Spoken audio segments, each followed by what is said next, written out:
Welcome. We're back here. This is what, episode 2 or 3? Big number 2. the big number 2, the big dose. This is Chance, here with Brady. We are here talking about the Shakespeare authorship question. There's a lot of other stuff that we want to get to with this podcast or with these video essays, whatever you want to call them. But right now we are hung up on the Shakespeare authorship question.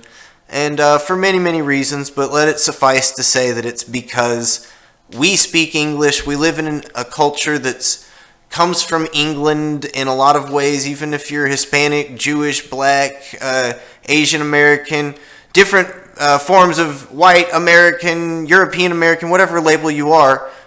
We live in an English-speaking world, specifically English-speaking America, and a lot of our language, almost all of our language, is completely influenced by this Renaissance era literary scene. The most famous of which being Shakespeare. And so we want to dive into just exactly who and what this guy is. And in the process of diving into who and what he is, we've come across this Shakespeare authorship question. And the whole basis is that Shakespeare is really, really good. Has a lot of expert knowledge in tons and tons of different fields, has like classics, falconry, hunting, law, medicine, being a sailor and being an explorer, knowledge of different things happening in the Americas. And this is, once again, in the 1590s. Like, we're not even more than 100 years after Columbus. How is some guy from Stratford, miles and miles away from London, kind of a small town, how does he know all this stuff? And so we're not the first people to ask this question, and really how far back does this question go is a good place to start. And so what we have here is a little chart that I've been putting together. It's still a work in progress, but this is a timeline or a sort of flow chart of post-Stratfordian, post-Stratfordian meaning a doubter of the conventional story that William of Stratford or William Shakespeare of Stratford is the same as the great bard William of Shakespeare. So this is a timeline of all of that kind of ideology, scholarship, study. Some of this isn't even scholarship or study. Some of these are like novels. This was such a big idea that people were able to write novels over 100 years ago. You're going to see a lot of small, little essays. You're going to see a lot of big book-size essays, like tome-size books, like 100 pages, 500 pages, 1,000 pages. You're going to see a few small essays. Hopefully, as we're going through this flow chart or this timeline, we're going to switch over and show you some examples and specific of some of these essays. Go to the document itself. Let's see. What do you think, Brady? Where should we start? Just from the top? Yeah, and maybe just going back to the actual question itself about maybe why it's important, or maybe it's even more of a joke. But it's like I can't even read my little book on like Jeffrey Epstein without them opening out some kind of quote that is like perfectly apt to the situation, essentially. So I almost feel like any other research book I'll open up, they'll inevitably open up with some perfect, very succinct Shakespeare quote that will try to like summarize the entire book. But Shakespeare he's already done and said it. So much of like you said earlier about how his language is seminal to or integral to our language today, right? And so much motifs and so many archetypes are like welded in with this structure that we've kind of inherited. So yeah, just kind of tracing it back and kind of being able to properly maybe or maybe even provide new intertextual readings or drawing out from some of these old plays that obviously we're kind of grew up with. So but yeah, as far as starting with the top, we're still kind of last time we talked in a very broad general sense about maybe some of the more famous skeptical points that people bring about Shakespeare, the lack of education, the lack of books, and then we kind of obviously threw in some more of the people that maybe these days that are they're leaning towards, if they're not Shakespeare, obviously like Francis Bacon and Oxford are the big ones. as far as being candidates. But we we were just branching out. We were just kind of going like, well, hey, has anyone ever heard of John Flory? Major contributor to English that I had definitely never heard about growing up through middle high school, right? And then people also, of course, like Sidney Phillips. Philip Sidney. I always get it mixed up. Philip Sidney. And once again, another, you go on the wiki, super influential, the best, sonneteer of his age, besides Shakespeare, but you've never heard of him, and, that's it, But some of these other guys seem to have, touched or been, definitely at least influenced in Shakespeare, and obviously we're going to try to push that maybe a little further here. But yeah, just so many other people to explore and just wonder how this whole broader picture of this time period looks, So. Okay. So I guess to start with on this timeline, you'll notice the very first thing we got here. Let me zoom in just a little bit here. We got here at the top the Parnassus plays, and these are plays that are coming out when Shakespeare, whoever Shakespeare is writing. And these are plays coming out of Cambridge University. It's 3 different plays. It's like a trilogy. The first one's called Pilgrimage to Parnassus. The second one's The Return from Parnassus. The third one's The Return from Parnassus Part 2, The Scourge of Simony.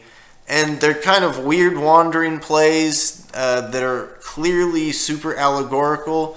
Almost every character is like a stand-in symbol for either an idea or a character type, and so you have one character is the stand-in for a scholar, one character is the stand-in for a poet, one character is the stand-in for a fool, and every character is sort of an archetype. But the whole journey to Parnassus is this journey to becoming this super enlightened great poet or this great thinker or whatever it be, and along the way it's all these different obstacles or all these different pathways you could take to not becoming the great poet. And so you could get stuck getting drunk. You could get stuck being obsessed with love, or you could get stuck being obsessed with patronage, and none of those things are going to get you to pure art. But throughout the play, there's an incredible amount of references to the literary scene of the time, and there's several references to Shakespeare that either directly pose doubt, or if you are familiar with the conventional narrative of William of Stratford being Shakespeare, is as soon as you read these Parnassus plays, it's like, why is it saying that about Shakespeare? That doesn't make any sense. And so one of the famous ones for me that doesn't make sense is that it says that Shakespeare gave Ben Jonson the pill for his purge. Or Shakespeare had given Ben Jonson a purge, a pill that he couldn't swallow. Or I forget the exact quote. It's probably on this page somewhere. The point being that was sort of a reference to Shakespeare hitting Jonson during the so-called War of the Theatres. And the problem is the conventional narrative says that Shakespeare was somewhat neutral, if not fully neutral, if not unaware of the so-called War of the Theatres. And so it wouldn't make any darn sense for Shakespeare or Jonson to be poking jabs at each other, except this play of the time says they were. And so what does that mean? It could mean that they actually were, and we've misread Shakespeare, but of the Shakespeare folio, there's nothing really that we can immediately recognizably say, aha, this is poking fun at Ben Jonson. But there are a ton of other playwrights of that time that were poking fun at Ben Jonson. Maybe not a ton, but several. Specifically, maybe the 2 biggest are Thomas Dekker and John Marston. Speaking of John Marston, I haven't put it on this chart yet, but John Marston right around this time says some things with the Labio pamphlets, or the Labio poems, and him and another satirist of the time, Joseph Hall, make some comments about Labio being a poet that's not the real poet. Maybe someone is faking that they're Labio, and the real Labio is behind the scenes, the real poet's behind the scenes. those are seen as probably references to Shakespeare, though the conventional narrative can't make heads or tails of it, so they try to make sense of it in other ways, but it doesn't ever quite add up. And so we have yet another thing that sort of doubts and gives doubt to the conventional narrative. But there are a ton of things already in the era of Shakespeare. There are several other references. Ben Jonson's servant, Richard Crook, I want to say, called Shakespeare the Great Earl. And, William of Stratford was no earl. He was the son of a businessman and trader and in a small town, but he's no earl. And so these references, they don't make sense. That said, for the next few hundred years, we have tons of little tiny references like this, but no one openly trying to make an investigation or trying to make giant claims about who Shakespeare might be through that doubt. It's all little encoded references or hints or questions or small little quips of doubt, but we don't get giant amounts of investigation until the mid-1800s.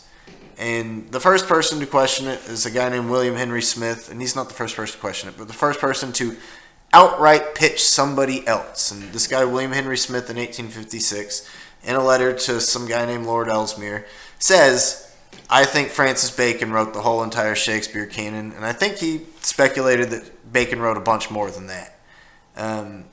But meanwhile, while that's happening over in England, there's this lady, there's maybe the lady, heads up, she's crazy. I mean, she is bonkers, she's insane. She ends her life in an insane asylum. She's dealing with super heavy-duty schizophrenia. But before she's fully developed the schizophrenia, or as she's developing the schizophrenia, she's a super successful writer in early American literature. In the 1800s, she's as big a seller as Nathaniel Hawthorne or Edgar Allan Poe, or you name it, Longfellow, Crane, any of those folks. Ralph Waldo Emerson called her America's greatest literary producer of the past 10 years. Let's see if that is. At the time of her death, which was 1859. The genius but mad, someone says. And so this lady, she's not a nobody, even though she gets pitched as this crazy lady. And yeah, she's definitely crazy by the end. She's no fool. She's super astute and a super accomplished writer. So she wrote a giant 1,000-page book expounding not just that Shakespeare wasn't Shakespeare, but there was a whole group of guys, which included the likes of Francis Bacon, Walter Raleigh, Thomas Sackville, Edmund Spenser, Edward de Vere, others like the Herberts and the Sidneys.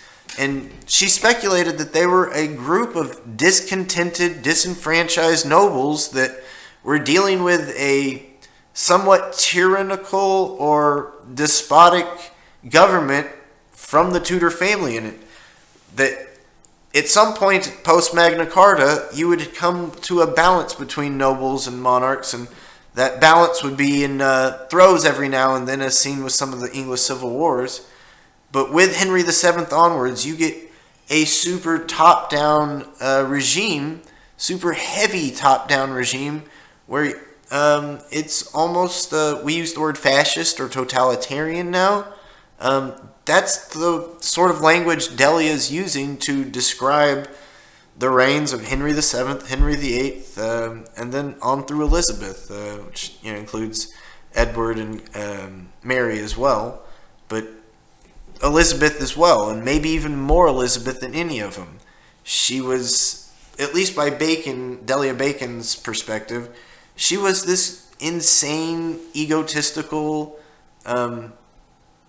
astute, but very paranoid, egotistical, power-hungry woman. And so these group of guys, and maybe ladies as well, wanted to push this new idea of science and democracy, and maybe those exact terms and fully developed ideas hadn't fully developed at that point, but the seedlings of those ideas, these were trying to be pushed by these guys through policy, through active government, And those things were getting stomped down. And so what they had to do was group together and start an entire literary scene, and it came out of their courtly poetry that they would write for each other to make courtly reference to each other, and write anonymously or pseudonymously so that they can, really air out their grievances and really make fun of people without hurting anybody's feelings too much. Because it's one thing to get made fun of by a stranger. It's another thing to get made fun of by someone you thought was your friend. And so what comes out of that is, at least in Delia Bacon's mind, is this giant, almost propaganda organization to push forward these new world, new age ideas like democracy, like science. And ultimately, for Delia Bacon and some of these writers after, we'll see, America is kind of the fruits of these labors. And so you're going to see a giant American contingent behind the Shakespeare authorship question, because we almost feel heir to that legacy. So let's see. Onwards, after Delia Bacon drops this giant 1,000-page tome, before we continue, just to summarize real quick, I want to just make one quick clarification, because for the Parnassus plays, because you're saying that, a bunch of time there's a bunch of references to Shakespeare, but our current analysis is all over the place and saying like, oh, Shakespeare's neutral and all these supposed, riffs or whatever with these other authors, but at the time when you actually read it, you can kind of go both ways, maybe, or anyone could argue it could go both ways. If anything, it may even go the other way sometimes, right? So yes, you could argue Shakespeare's siding with Johnson. You could argue Shakespeare's siding against Johnson. You could argue Shakespeare's not even in the thing. And so a lot of these references are kind of difficult to parse out, but there is enough of them, and they're wacky and mysterious enough for us to say what is going on here. But yeah, you're absolutely right that all we have is just references, and then at some point some giant thing explodes where this post-industrial, well into science age, that all these people start saying, hey, what the heck? And for a second, let's sort of clarify where that's coming out of, because it almost seems mysterious. Why all of a sudden in 1856, 1857, 1858 onwards do we get 2 or 3 essays a year doubting Shakespeare and pitching alternatives? So this is coming out of a form of literary criticism that pops up in the 1800s that becomes very, very in vogue, and it's called the historical criticism, or the new historicists, or the proto version of the... Okay, there we go. We got it on here. Delia Bacon's we got it on the wiki page, where she's actually supposedly would be hailed as a precursor to the new historicists. And so there are a lot of people in the 1800s thinking on historical levels. I mean, that's what gives rise to Hegel, great philosopher, the early 1800s. It's what gives rise to Marx. Marx's whole theory is based on historical development and the changing throughout history. Darwin is very much about that, the changing historical development through history. And so those things are contemporaneous with Delia. Delia's just using that form of thought in her mode, which is literature. But Marx is using it in economics and philosophy. Darwin's using it in biology. A lot of people are using this form of historical criticism or historical thinking, new historicism, to sort of parse through big questions. And it sort of becomes the mode of thinking up into the early modernist age, so up into the 1910s, 20s, and 30s, and then we start getting inklings of postmodernism, and that whole thing breaks down, and we start getting into a whole bunch of other kind of criticism, which we will talk about. But for now, know that the big reason that a lot of people are starting to look at this is that they're going through historical criticism, and maybe the biggest version of historical criticism in this era is studies on the Bible. For the first time ever, people are questioning the idea that Moses wrote the first 5 books of the Bible, or the Pentateuch. And so you start getting linguistic and literary studies and historical and archaeological studies to biblical accounts, biblical documents, biblical artifacts. And now we have an entirely different theory. The prevailing academic theory, even among religious theologists, is that the book of Genesis itself is a syncretic combination of 5-6 different authors over hundreds, if not thousands of years, and maybe dozens and dozens of scribes within that, and dozens of translators within that. And so because of those finds and things like the Bible in Homer, this is the first time people are questioning that Homer's a real guy. Delia and a lot of people are like, why can't that apply to Shakespeare? Why can't that apply to stuff that's closer to us? And usually the blowback against that question is that, well, we have documentation. But as we'll see throughout this journey, a lot of that documentation is weak or non-existent or doesn't really answer our questions. Outright spurious. Yeah, outright spurious, forged. We'll see that too. And I kind of want to, not today, but want to do an episode where we go through the Folger library and we go through, and maybe it requires more than one episode, but we'll go through each document and see if it answers if Stratford Shakespeare. And I think we'll all be pleasantly surprised or maybe unpleasantly surprised. I don't think it will, but that's for another day. Onwards with this timeline of post-Stratfordian ideology. And real quick, I want to read a couple quotes here.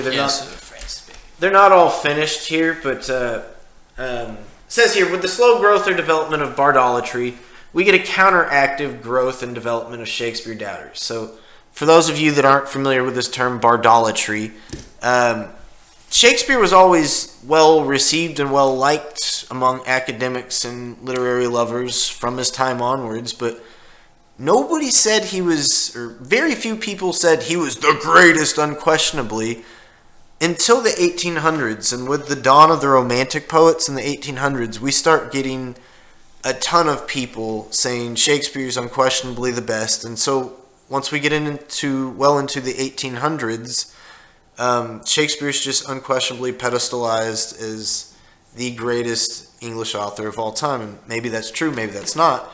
But the point is with this growing Bardolotry and with this growing romanticization of what that artist is, we get a lot of people growing doubt. And so some of those people growing doubt are some pretty significant figures, such as like maybe Henry James or Charles Dickens. I don't have the quotes on here quite yet, but Nathaniel Hawthorne's got some quotes, though he wasn't an exact doubter. He was open to doubt, though. But Friedrich Nietzsche and Sigmund Freud, two of the maybe greatest thinkers ever, super doubters. And once again, these aren't their quotes. They did not say Hofegejuve, but I will have their quotes for next episode. But let's read the Dickens quote. "It is a comfort to my thinking that so little is known concerning the poet. It is a fine mystery, and I tremble every day lest something should come out." So Dickens actually enjoyed being a doubter. Dickens liked that nobody knew anything about him because there's something mystical about Shakespeare, and knowing stuff about him kind of maybe destroys that idealistic vision you have of him or her. Some of the magic, huh? Yeah. And so Henry James, maybe the greatest American author ever, who was also consequentially an English author. He lived in England for a long time. His brother is one of the founders of psychology along with Freud. He said, "I am a sort of haunted by the notion that Shakespeare is the greatest fraud ever pulled." And that's a pretty explicit quote there. It's not like a little, maybe he's not. No, like that's greatest fraud ever pulled. Jesus, whoa, okay. We have, red flags. And once again, this isn't some nutcase nobody. This is maybe the greatest author in American history. For those of you that haven't read Henry James, go read some Henry James. It's a little slow, but it'll really blow your mind. That said, let's get back to this timeline. And so going to, we're starting to kind of bridge some of those 2 points because some of those authors, there's a lot of like gravity to those quotes, right? I'm trembling at or this is the greatest fraud, and we're kind of going back to maybe, heading back to Delia Bacon here because obviously she's kind of coming at this sort of, some sort of project of, government, for lack of a better word, mind control. In a grand project. Right. A giant project. Yeah, I mean, she makes it sound like just the most epic thing ever. And it's hard to exactly say what she's trying to say.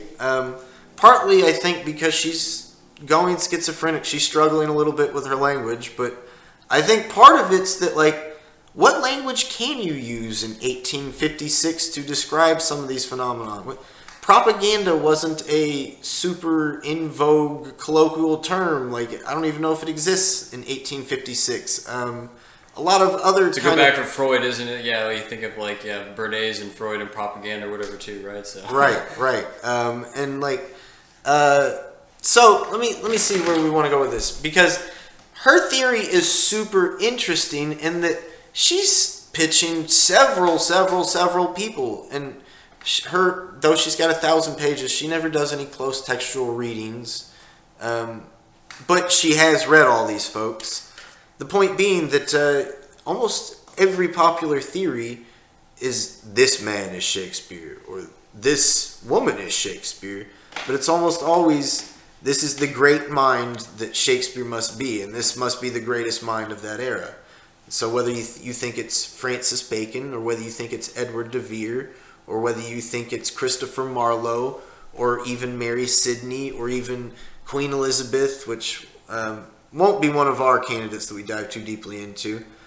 But whoever you think it is, you think it's that person because you think they're the greatest literary mind of their time. And Delia does an interesting thing by saying, we got a lot of great literary minds, and I think that's something we want to keep in mind throughout all these podcasts, is that we're not just dealing with one mind in the Shakespeare question or in this Renaissance literature question or in any of these one essay. Like, we're dealing with several sets of people that are really good at writing and really in control of the English language when it is burgeoning pretty much for the first time. They're getting to kind of write the rules and kind of getting to write, the ins and outs of it, right? And so you can see on this chart, we got on the left side, these are all going to be solo theories. These are going to be theories where this guy is pitched as the only guy or the main guy in the Shakespeare canon. And when we say canon, we mean the folio, which is the 36 plays, or 37 if you want to count Pericles with the second and third printings. I don't. So let's count the 36. And if you want to, not if you want to, but also we have to count Shakespeare's poems. So we have the set of sonnets, the 100 and something sonnets, 40, 100, and on top of the sonnets, we have his two epic poems, Venus and Adonis, 154, thank you. Of course, it's 154. We also have Venus and Adonis, which is the first thing that ever got printed with Shakespeare's name in 1593. And then right shortly after that, we have The Rape of Lucrece, a.k.a. Tarquin and Lucrece, another epic poem, and that's 1594-95. That's the Shakespeare canon. There are other things that may get included in the canon, like Pericles, like Edward III, which are both plays, or like The Phoenix and the Turtle, which is a longer poem, or Willoughby, his Avisa, which is another longer poem, but those aren't always included. And so we're going to be talking mainly about those 36 plays, the sonnet sequences, and the two long poems. There's other things that we can talk about in periphery or in auxiliary. But on top of those things that sometimes get included, there are things that are considered outright apocrypha that aren't Shakespeare but get Shakespeare's name on it, and asterisk next to those as well. And we'll look at those at some point, but definitely not today. And those aren't really exactly pertinent to the exact Shakespeare authorship question. That will be incredibly pertinent as we dive into this Renaissance literature question at large, which I think we'll find is still just the same thing as the Shakespeare authorship question. Spoiler alert. But let's look at this real quick. We got the solo aristocrat archetype, and it doesn't have to be an aristocrat, but I think... You can zoom in a little more. Okay. A little closer. And for our purposes, we're looking mainly at aristocrats, but there will be other playwrights that are put forward, mostly Marlowe. Yeah, unfortunately for those who are also in audio, you need to go look at YouTube because Chance has put together a really cool kind of flow chart as he's kind of actually showing the chronology flow chart of these ideas that we're all kind of talking about. So yeah, start with Parnassus plays, flowing down through Bacon, Delia Bacon, and into these the things that he's talking about now. So there are plenty of solo aristocrat alternative candidates put forward in between Bacon and Whitman here, but for brevity purposes and for where I'm at in this chart, I wanted to go ahead and skip straight to Whitman. Whitman's essay, he has 2 essays on Shakespeare. They're part of the November Bows collection, which is a collection of essays and maybe poems. But he has a short one called What Lurks Behind Shakespeare's Historical Plays. And or What Lurks Behind the Historical Plays of Shakespeare, either one.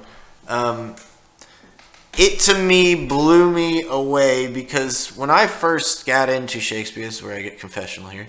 When I first got into Shakespeare, I wasn't that thrilled by Romeo and Juliet.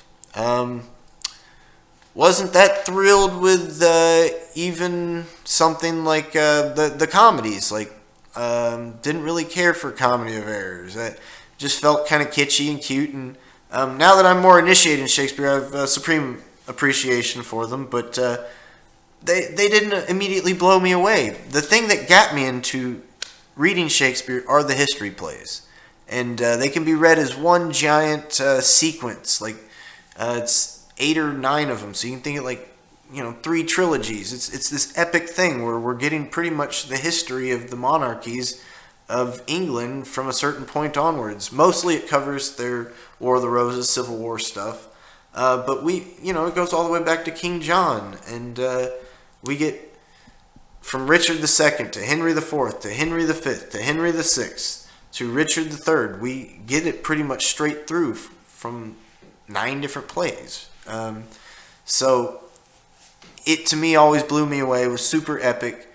And Whitman also keyed in on this, but he had a little more profound and insightful things to say about it other than wow. And so one of the things that he says about it, let me see if I can find it here. Yeah, let's see.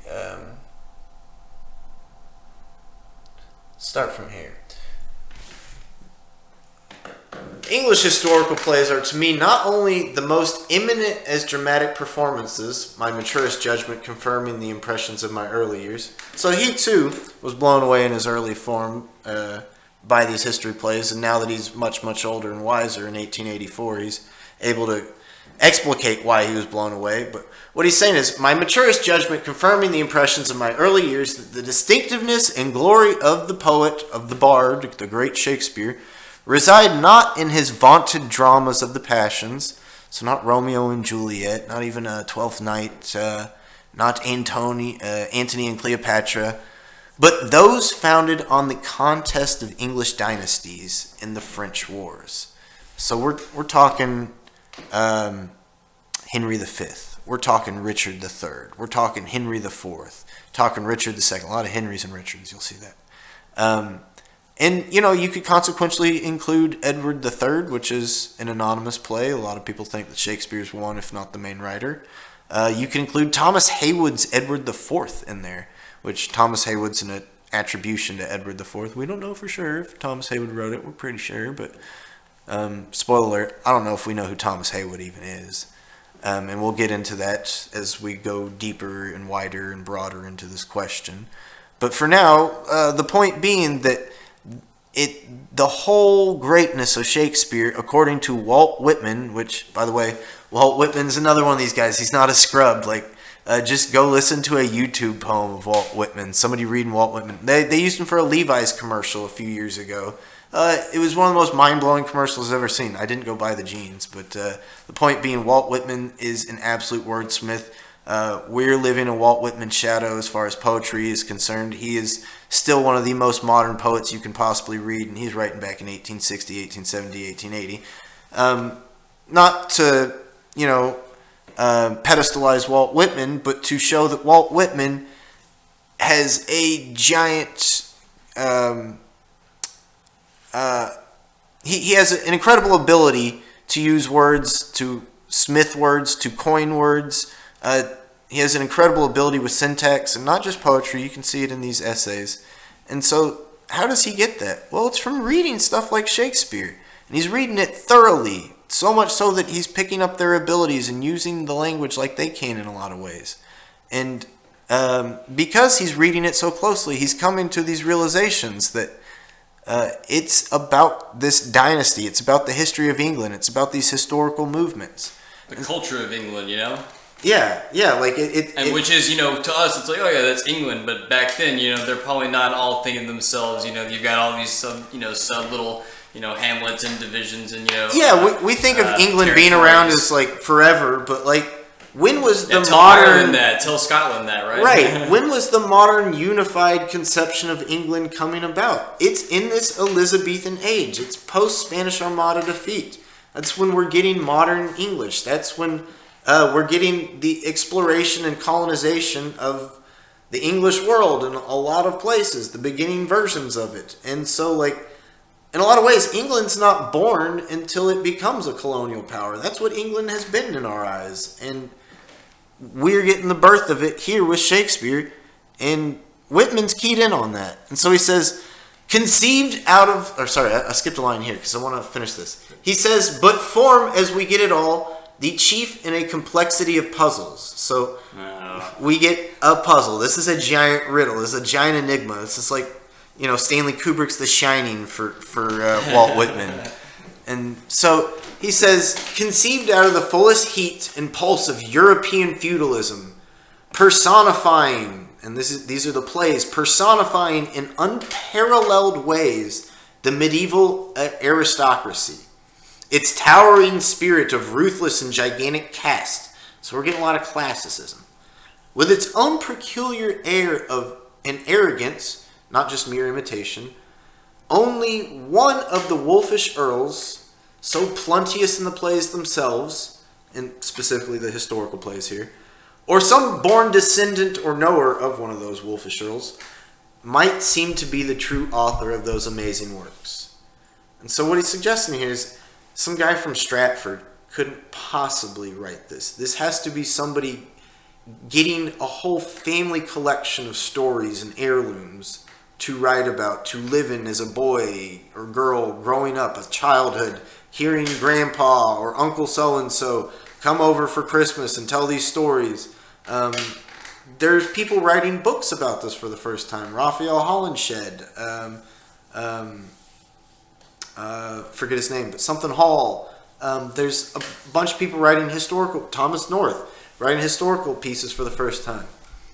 What is William Stratford's connection to those guys? Not much. What is some of these other aristocrats on our list? Well, yeah, they're family friends. They're the people that would be growing up hearing these stories. And so this isn't some pitch for elitism. This isn't, these people have to be smarter. Like, it's literally trying to understand life experiences and how they form art. And so generally most of us write about what we know. Some of the best authors write about their childhood.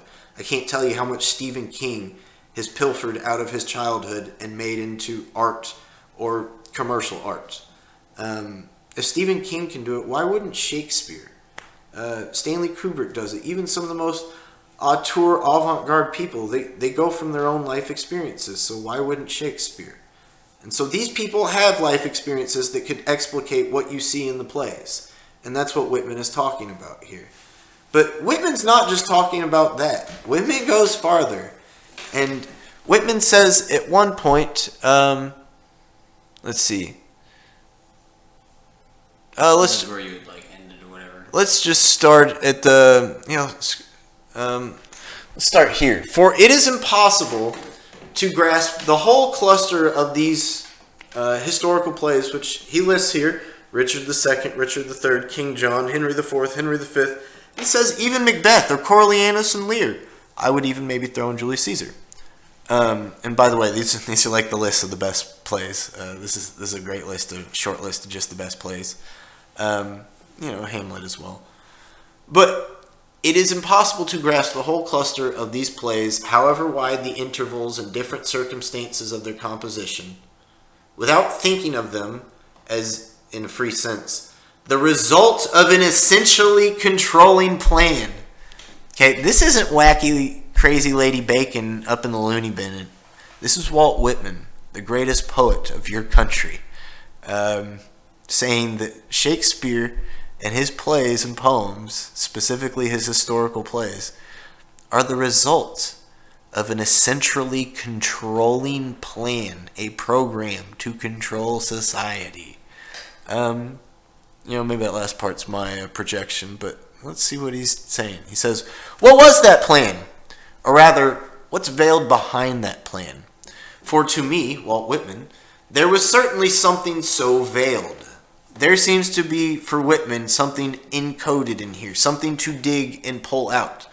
And remember, once again, this is a poet. This is an incredibly great poet who knows how to encode meaning into what looks like free-flowing thoughts. That's specifically what Whitman was gifted at. Subtext, right? Yeah. Screw this. Let me pull up a Whitman.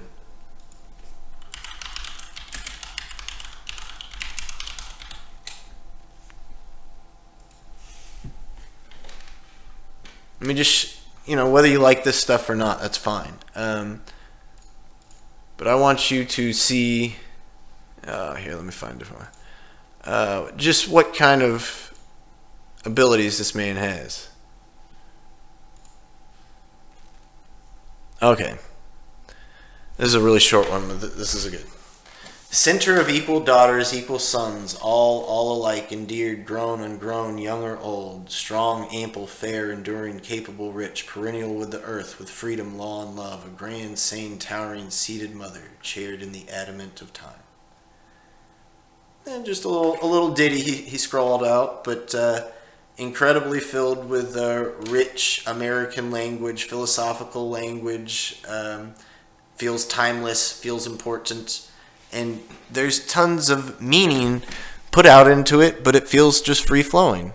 And so, let's see what he says. He says, for to me there's something so veiled or encoded. Even the episodes of Cade or Joan of Arc, which are in King John or the Henry series, and the like, would sometimes seem to me like interpolations aloud, so maybe somebody else wrote some of those scenes, maybe meant to foil the possible sleuth.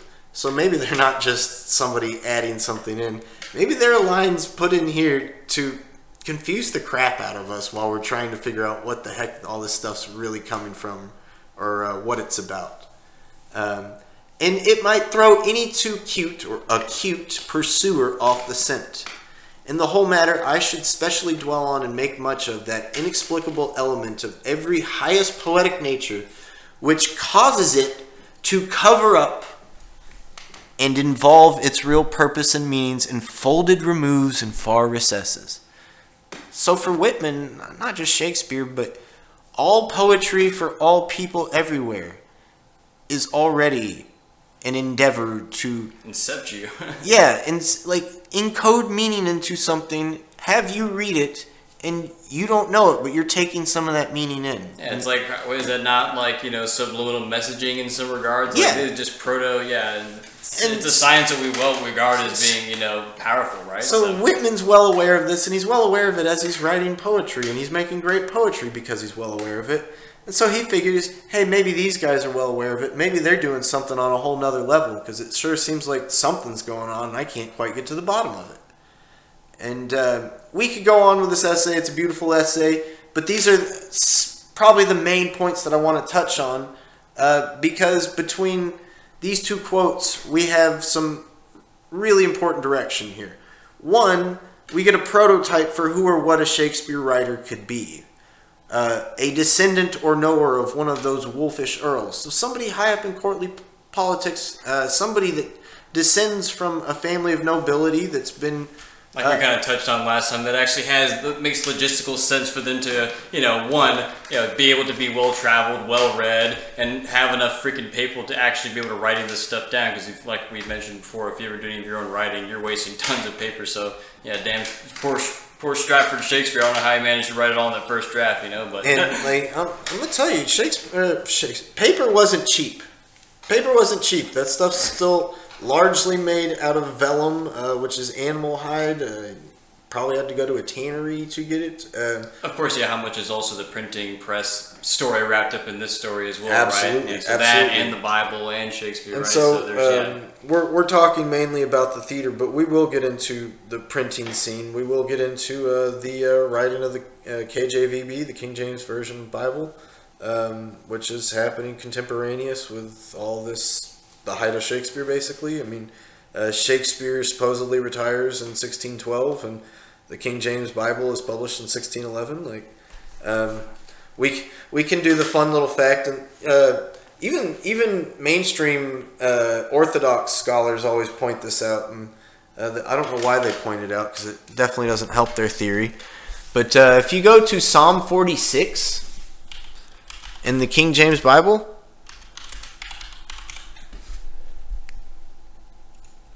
it says, God is our refuge, bloody, bloody, bloody, yakety, yakety, yakety. Let me control F here. Hey there, no. Okay, you'll notice there's this word shake. Okay? This is Psalm 46. We'll count 46 letters from the start. 1, 2, bloody, bloody, bloody, 46 a shake. Oh, that's neat. Well, if we go to the very end here, and we count 46 words from the end here, body, body, body, body, up, 46 is spear. So we have Shakespeare with the number 46 at 46. Well, if you do the math, old Stratford would have been 46 at the time of this. But not just Stratford. There's other of our candidates that are going to be the same age as Stratford. I want to say particularly maybe Henry Neville, Chris Marlowe. There are other people that could fit this, and once again, Stratford could be such a creation that they have a birth date for him, or it's a nod to the front man Stratford. There's a whole bunch of reasons why this could be the number 46. It could be some Rosicrucian Masonic numerology, blah yakety yakety. The point being that mainstream scholars will point to this and say this has got to mean something, and so there may be some actual literal connection between the writing of the King James Bible and Shakespeare. Because, what are the odds? Psalm 46, 46 words shake, 46 words spear. And I'm talking it very much as like an amateur, very layman Shakespeare, person. That's not what I studied in school, right? But obviously I'm interested in sort of all the geopolitical, or historiography questions of all this or whatnot. There's sort of a lot. There's grandiose sort of bravados in that, and when you read Shakespeare, obviously it's meant to be acted and and whatnot, right? So it's very theatrical and it's very but how much of that sort of same sort of vibe and maybe like commanding presence does the King James Bible also known for that, right? Because we don't absolutely, when we think of words like smite and heathen and blah blah blah, they you kind of have this orator sort of preachy sort of tone behind it, absolutely, at all times. So there's how much of these sort of feelings and sort of archetype motifs or do these two texts kind of feed off of each other, right? Because obviously the King James Bible, I don't know how people reading it if I'm like a some kind of schmuck English dude or whatever, for lack of a better term we have for English, right? Pre-colonial, it's like what language, like what does their English look like, right? And how are they obviously receiving their scripture? It's obviously some clergymen reading in Latin or German or whatever it is at the time before they translate it. And so how much but there's so much feeling and mood that's tied up in the words, and so just kind of seeing all that we're kind of almost like as they give us the Bible, we're kind of getting those English maybe sort of also remember like when this Bible's being made, even the King James Bible in 1611, it's almost like a forbidden fruit. Like we're not far off of Luther saying that we need to print the Bible outside of Latin. People other than priests need to be able to read it. That's a very, very new idea. And so for a lot of people, they didn't have access to the Bible because they didn't freaking speak Latin, much less read Latin. And so even if they're not completely literate in the English language, they're English speakers. And so they can work their way through it and they can learn to read, and or they can get somebody that knows to read it to them, and they can listen. a lot of them listening to it in Latin, they just have to listen to it in Latin and have somebody tell them the summary later. So this is like a big deal. And so when people first get their hands on the King James Bible, it's like read it over and over and over and be able to say exactly what it says. This is the Word of God. And, speaking of Word of God, there is that type of hagiography going on, or that type of religiosity going on with the Shakespeare question.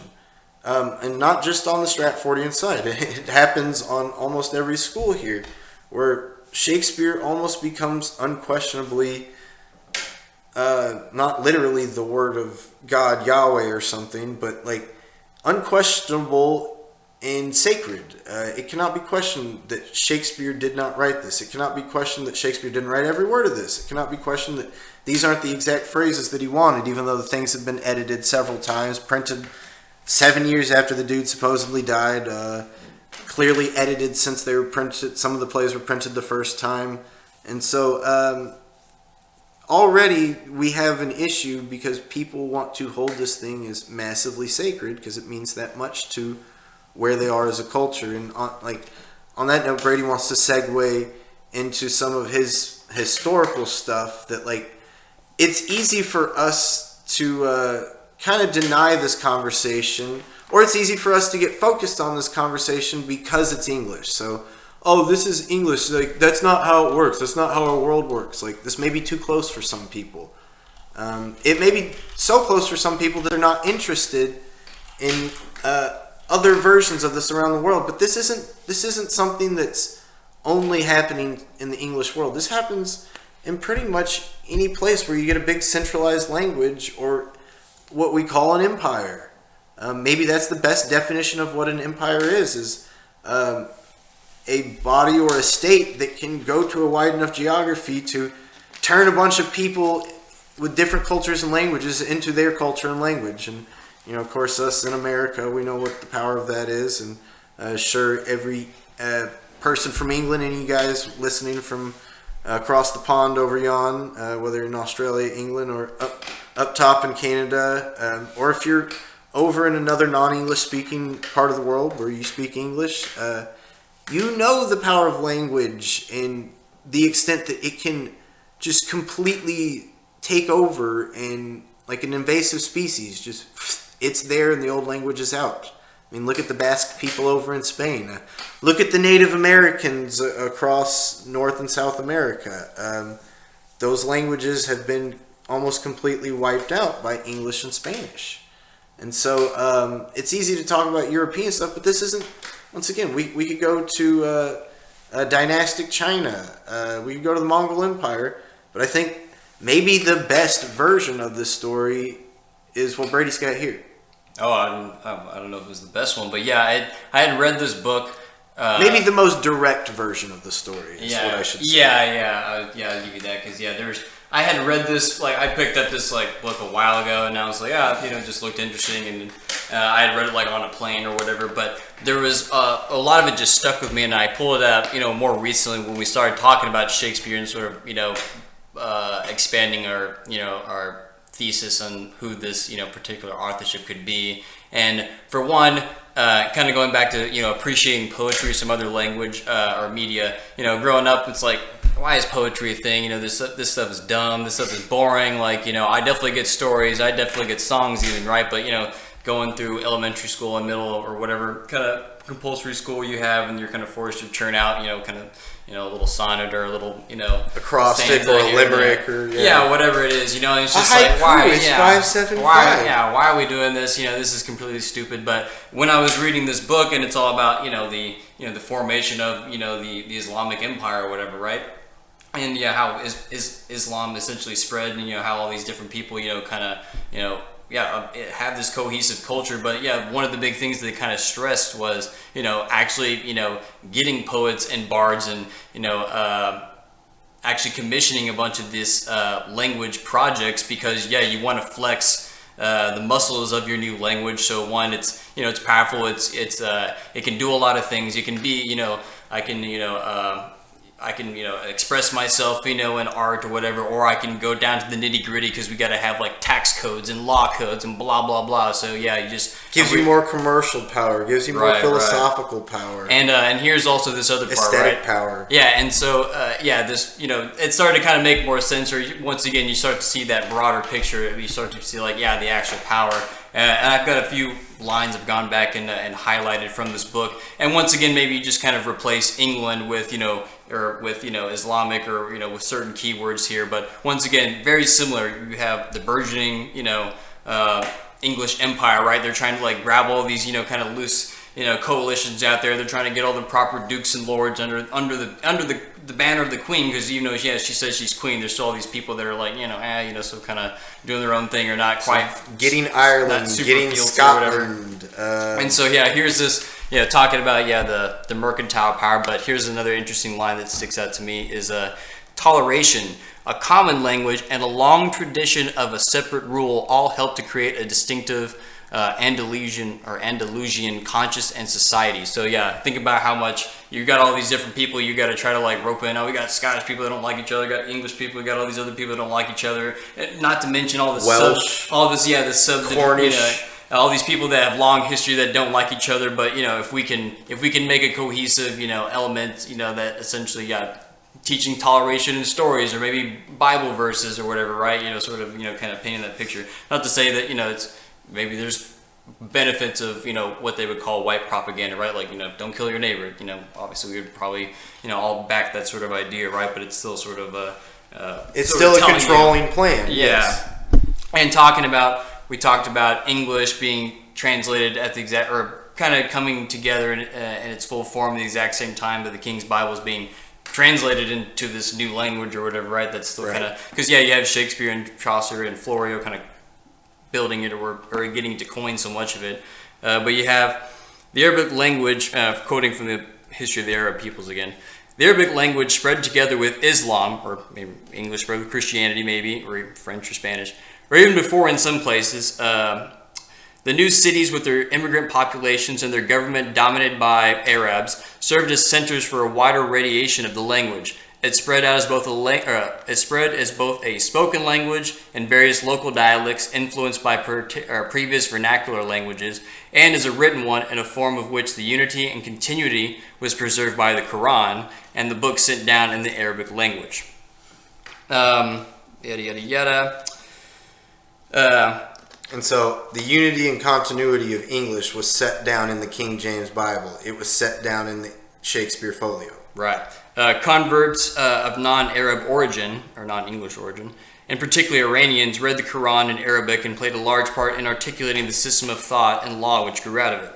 Arabic was now becoming the medium of expression not only for those who came into various regions of the empire from the Arabian Peninsula, but for those of other origins who accepted the religion of Islam or who needed at least to use the language for purposes of work or life, and in particular for the Persian and other officials who served the new rulers. The center of literary activity moved from the oasis towns and tribal encampments to the new cities, Basra and Kufa at first, and the new imperial capital, Baghdad. The literary milieu changed and expanded to include the caliphs and their courts, the high officials, and the new urban elite of mixed origins. But talk about a new style grew up, the body, marked by the use of elaborate language and rhetorical figures. A rare vocabulary was used. Words were set in antithesis to each other and were expressed within the rigid framework of meters and rhymes which had marked the earlier poetry. So it's almost like exactly what almost happens with the whole English Renaissance, where you talked about the evolution of how it kind of goes on or whatever, right? And by the way, this is also called the Golden Age of Islam.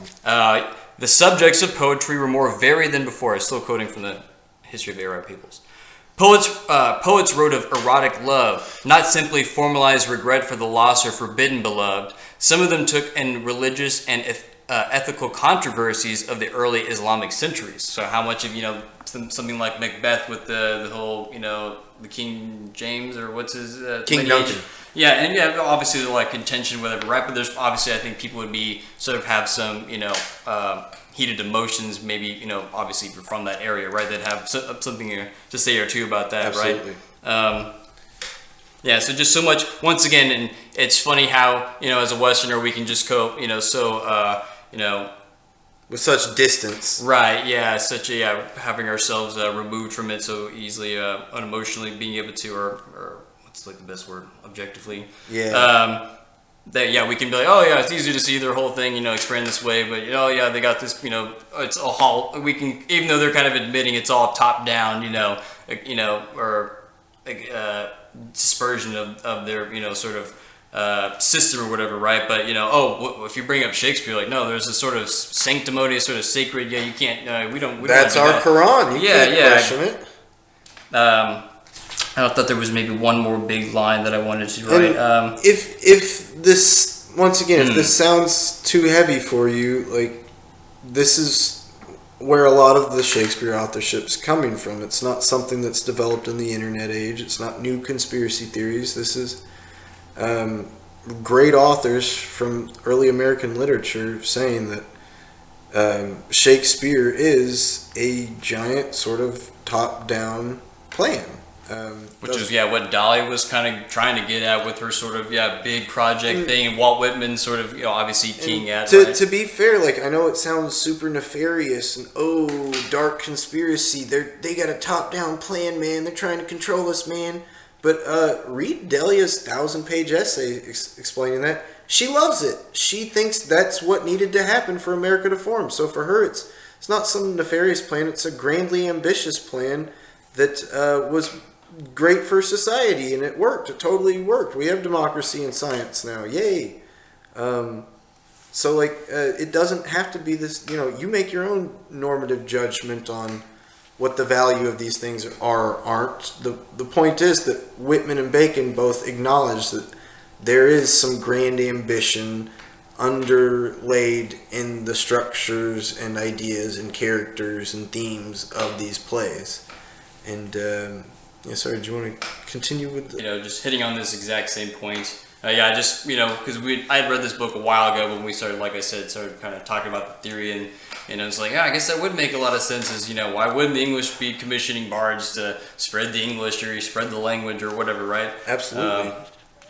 And to be fair, for those of you guys that aren't familiar with the history of England, the theaters and plays are one of the biggest things for them onwards from 1580 something, maybe even 1570 something, up until 1642. In fact, they're so big and such a hit that people freak out and want them closed. There's a giant sort of prohibition against the plays, not too different from the way we treated alcohol in the early 1920s, not too different than how we treat some of the movies that come out now with our cancel culture.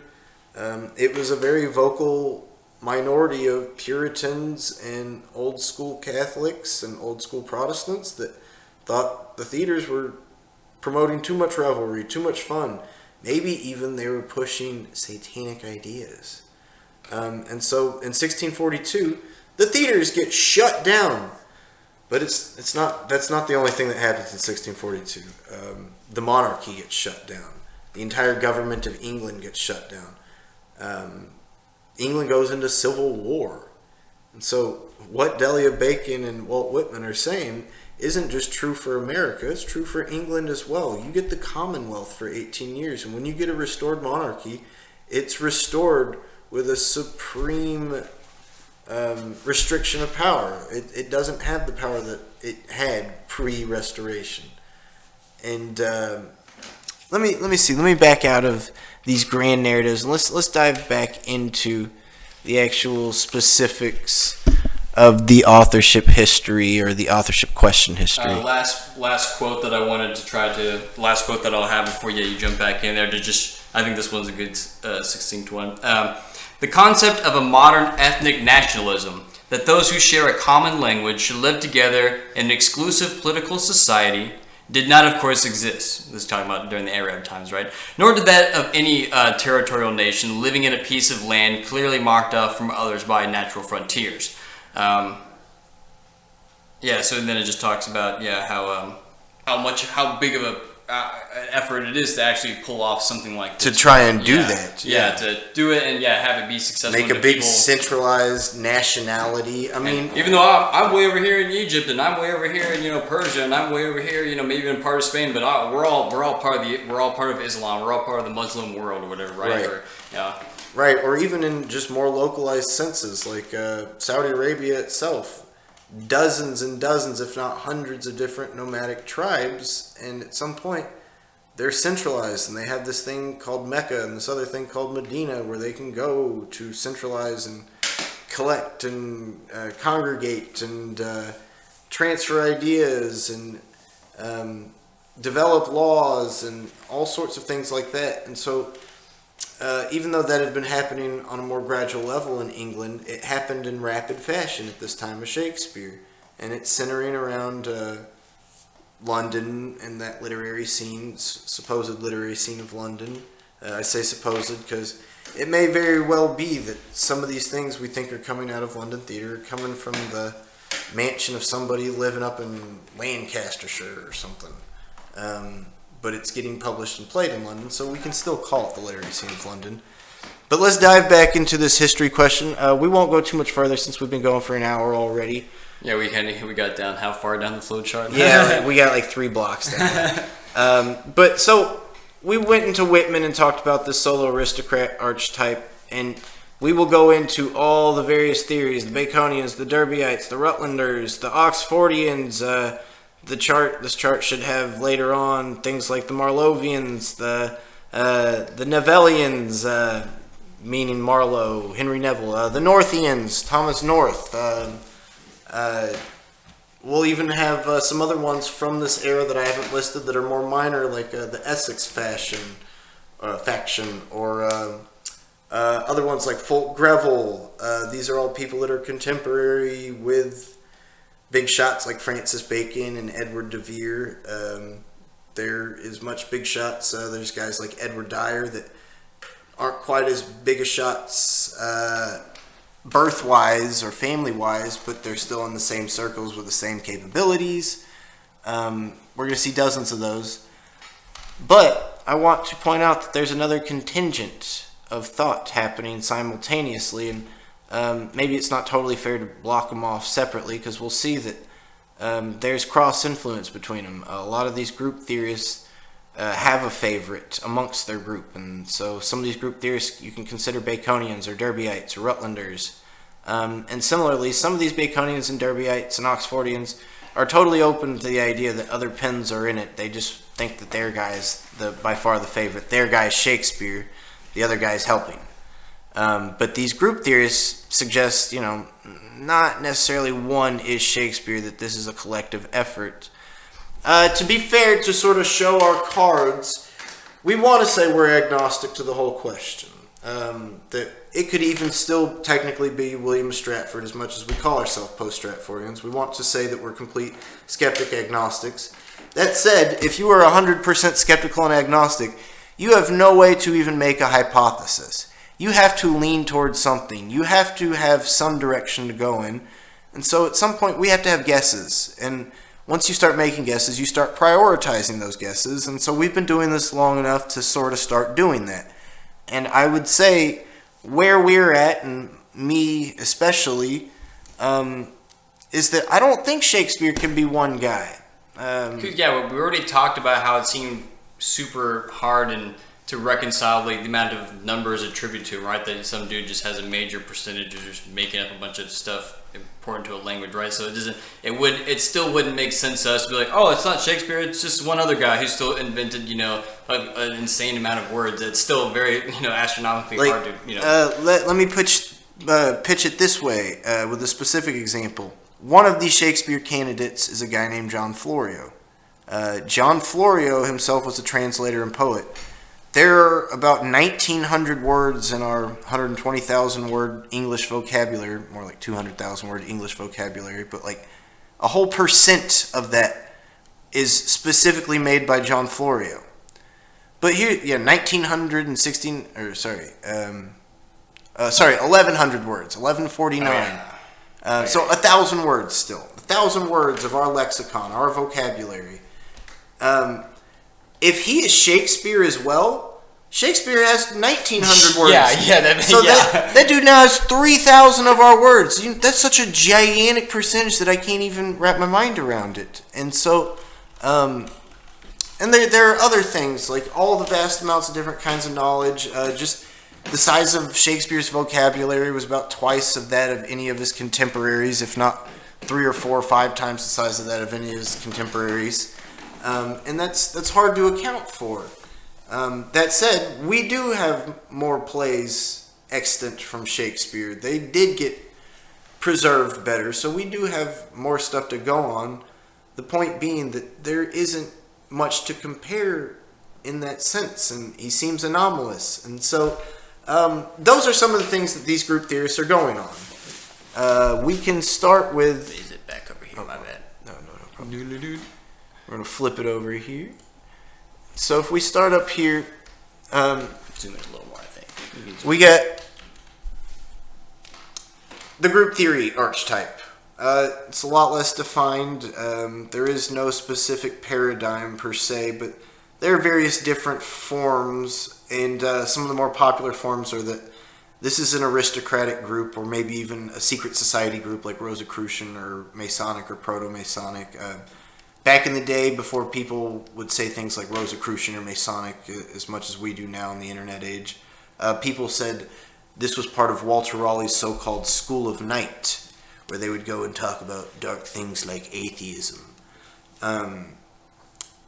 You have a lot of people nowadays think that... I feel like that's still kind of a similar mood today. Yeah, and I mean, you have a lot of people nowadays that will say that this was for sure by Bacon and or Neville, and that they're... the literary head or the English literary head of a giant multinational European sort of secret society syndicate known as the Rosicrucian or the Rosicross. That's one form. And then there's even another kind of form. This number 2, you could even say, is a subset of number 1. The scriptorum. A scriptorum is like a writing room or a writing factory, a writing studio. And that it was led by an aristocrat. This is sort of maybe... popular form of the Oxfordian group theory, that Edward de Vere is the leader of a team of writers that could be a collection of noble aristocrats and blue-collar theatermen that come from backgrounds like scriveners or lawyers or even gentlemen, knight class. It doesn't have to be all the way working class, but anything in the range. They're all in a room together or sets of rooms, and they meet up and write these plays, and Edward de Vere's kind of the final say editor and maybe one of the main hands, and it's not too different than the painter studios of the Renaissance. This is how Titian worked. This is how Da Vinci worked. This is how Michelangelo worked. They had a whole team of basically, kind of like interns to help them pump out paintings, to help study, to help make painting tools, to help experiment with new painting technologies, all sorts of stuff like that. And so it's not crazy to think that the same thing would have been happening in the English literary scene. But there are other kinds of group theory. You have the idea that these are all playwrights, whether they're pen names or not, that these are all playwrights that are trying to make commercial money, that they're trying to do this specifically for the theater itself to make money, and that we can see in the Henslow Diary that he has teams of writers that he's paying, and we'll dive into the Henslow Diary again. I know we mentioned it in the last couple episodes, but we'll mention it fully in detail with its own episode, because it's maybe the primary document of Shakespeare's time to talk about playwrights and how the economy of theater worked. Fun fact, spoiler, Shakespeare's not in Henslow's Diary. Pretty much every other writer, playwright of the time that we know of is from Henslow's Diary. Shakespeare's not. And that's one of my issues as well. But this commercial team would be kind of the idea that Henslow's got all these writers and that they're pumping it out, and that we've since, for marketing purposes or whatever reason, applied Shakespeare's name to it. But these are originally things getting pumped out by Henslow's group with the Lord Admiral's group, and that they'd be commissioned and bought and used by the Lord Chamberlain's group and maybe edited and rewritten for Lord Chamberlain's group, but that these wouldn't necessarily be separate entities like the main narrative is now, that these are competing play companies and that they aren't working together, and that it would be ridiculous for Henslow with his group of acting company called the Lord Admiral's Men. It would be insane for the Lord Chamberlain's Men, a different acting company, to be borrowing stuff between the two. But I think we see with movie studios today that movie studios will put out several movies that compete with each other. You'll see different movie studios team up, like we saw it with Sony and Marvel with the most recent Spider-Man, for Pete's sake. So I don't think that it's one of these assumptions, I think, on the Stratfordian side and Orthodox side is that these commercial play companies are necessarily mutually exclusive and fully competitive, and that there's no cooperation between the two, despite the fact that they are all basically given a monopoly on English theater, and that they're all being run by people that are very, very intimately connected. Like the Lord Admiral and the Lord Chamberlain are two of the most powerful men in England, and they're very closely related, and they're very closely associated. So I don't see why. And we know that Henslow brokered plays and did commercial dealings for multiple play companies. We just know that his main one was the Lord Admiral's Men. That said, those are just three of the versions. I think we'll maybe pause here for tonight so we don't go into all these group theories, but just wanted to show that, consistently, for, I don't have everyone listed, but 1888, 1892, 1895, 1896, 1904, 1906, 1915. We have a continual steady stream of people pitching different various groups of for group theory.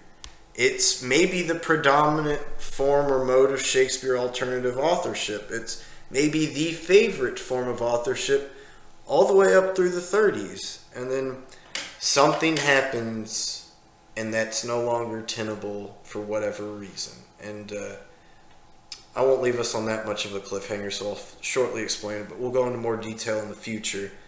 That the predominant mode of literary criticism, or just the predominant mode of historical thought, is this idea of historical criticism, that things build over history, and that we have to have historical information to fully explicate these plays, or these pieces of literature.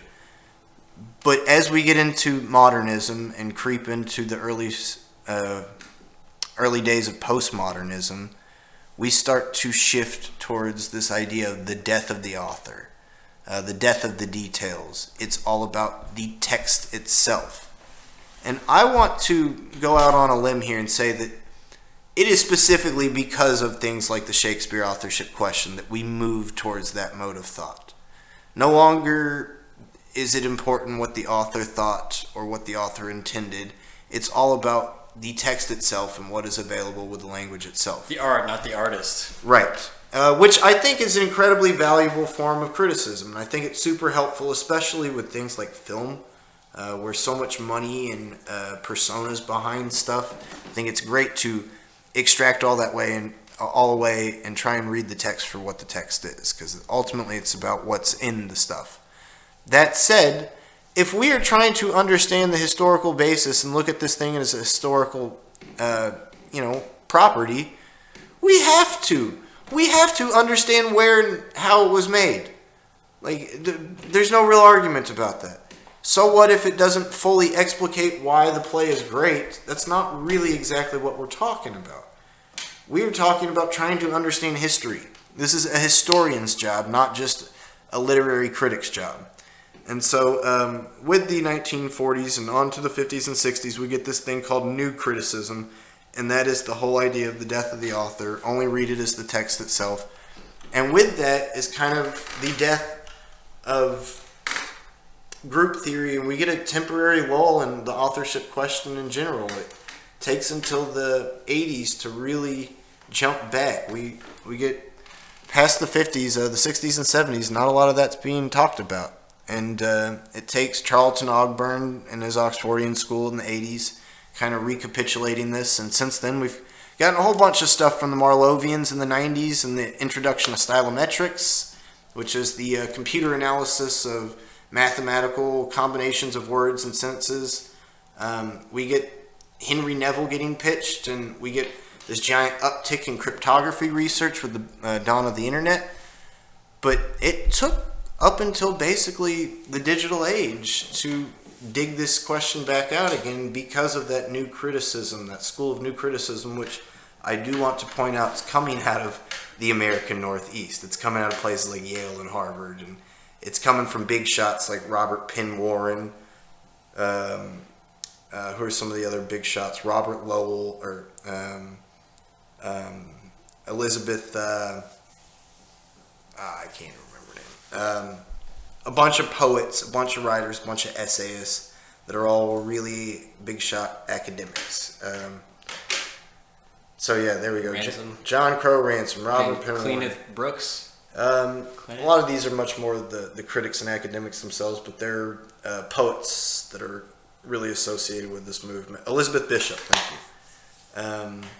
And so because of this, yeah, we got a lot of great literary criticism through the 60s and 70s, and it helped bring about stuff like post-colonial criticism in literature and feminist criticism to a new height, and minority literature criticisms, and all sorts of various versions of New Age criticisms. That said, it has done nothing for the Shakespeare authorship question one way or another, whether you're Stratfordian or not. This style of criticism, it way too quickly lends itself to authoritarian folks like Robert Penn Warren, or these days authoritarian folks, which is ironic. It's supposed to be about the text itself, but what it really is a transfer of power to the intellectual writing about it. Now Shakespeare's not in power, Robert Penn Warren's in power. Maybe that's my own stretching take on it, but yeah, not a huge fan of the new critical movement because it doesn't do much for us on a historical basis, and it starts to isolate literature away from learning history, and I think that's probably one of the biggest mistakes we've made in this modern intellectual age as far as the humanities are concerned, is that we've moved away from historical, forensic type investigation when we're now at the height of those things. So we should probably be applying that to our literature. So yeah, maybe let's leave that as our closing note, that this is very much a detective investigation. You can treat this as a true crime story. Maybe we'll try and more actively work this podcast into feeling a little more like a true crime story, but I think in order for us to do that, we got to get our feet wet and start seeing all these names, these terms, these ideas, and start walking through the history. Yeah, first we got to convince people that there's a body that needs to be investigated. Yeah. So yeah, we're showing you the crime scene is what we're showing you, basically. That's a good way of putting it. I guess on that note, thanks for listening. Thanks for watching. Stick around. Like, share. Make sure you drop any cool rabbit holes you find, or any other. Yeah, please. Or comment. problems, right? If you have any other, contentions, obviously. Yeah, if you have comments or complaints about anything we're talking about, please feel free to share. We're all open to corrections. This is a dialectic, not a debate. Yeah. So yeah, thanks for your time, and we will see you guys again. Until next time. Peace out, y'all.